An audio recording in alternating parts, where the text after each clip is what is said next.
আপনি মনে করছেন আমি জুমার নামাজ তো পড়ি, ঈদের নামাজ তো পড়ি। এমনও হতভাগা মানুষ আছে পৃথিবীতে যাদের নামাজ প্রথমবার তারা নামাজ পড়ে জানাজার নামাজ। আছে না ভাই?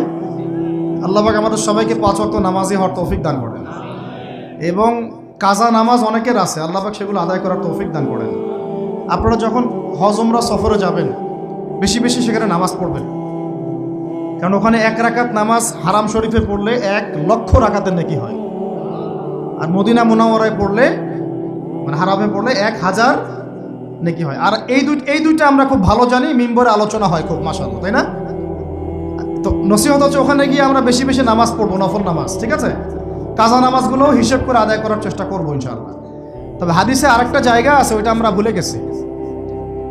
আরও একটা মসজিদ আমাদের আছে ভাই, যেখানে 2 রাকাত নামাজ পড়লে জীবনের সব গুনাহ মাফ হয়ে যায়।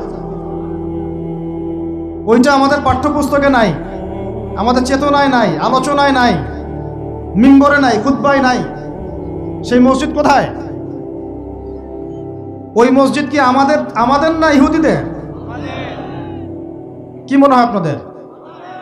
ওই আল-আকসা কি আমাদের না ওদের?